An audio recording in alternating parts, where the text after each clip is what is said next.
नमस्कार, राधे राधे। कृष्ण जन्म की कथा।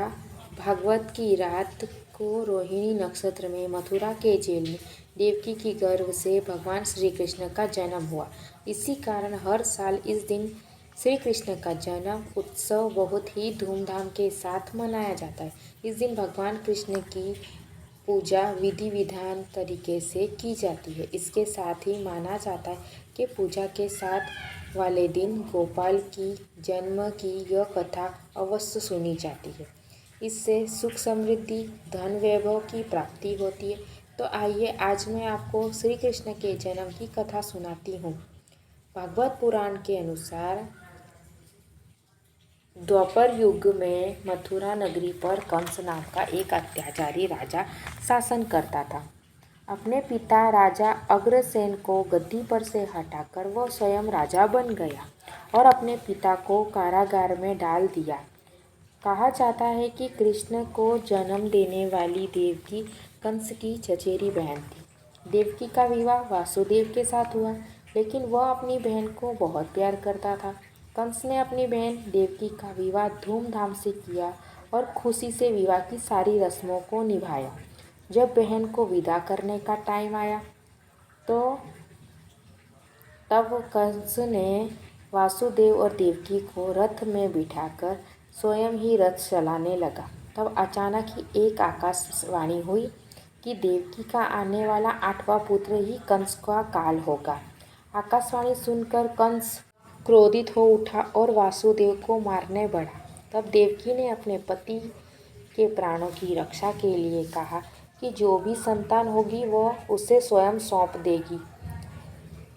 कंस ने अपनी बहन की बात मान ली, दोनों को कारागार में डाल दिया। कारागार में देवकी ने एक एक करके 7 बच्चों को जन्म दिया, लेकिन कंस ने उन सभी का वध कर दिया। आकाशवाणी के अनुसार देवकी की 8वीं संतान के रूप में स्वयं भगवान विष्णु कृष्ण का अवतार में पृथ्वी पर जन्म लिया। उसी समय माता यशोदा ने पुत्री को जन्म दिया। इस बीच अचानक कारागार में प्रकाश हुआ। भगवान श्री हरि विष्णु प्रकट हुए।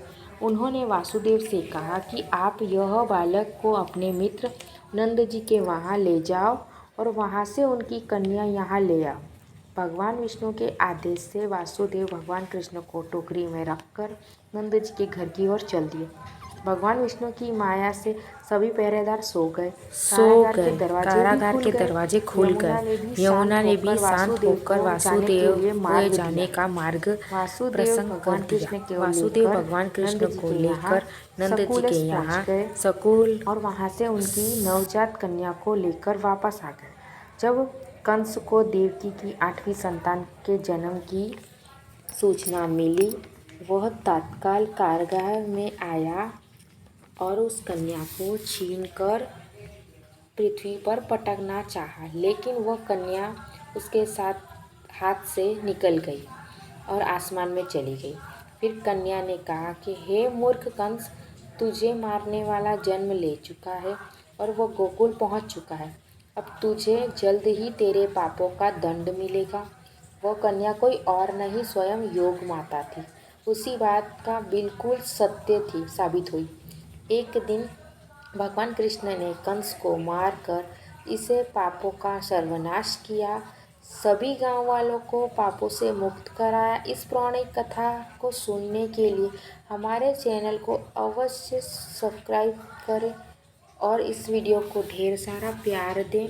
आगे भी ऐसी कहानी मैं लाती रहूँगी। तब तक के लिए धन्यवाद। आप लोगों को ये कहानी कैसी लगी मुझे कमेंट में बताना, और अगर कोई भूल चूक हुई हो तो उसके लिए माफ़ी चाहती हूँ। जय श्री कृष्ण और राधे राधे। अगली कहानी में मिलते हैं, तब तक के लिए धन्यवाद।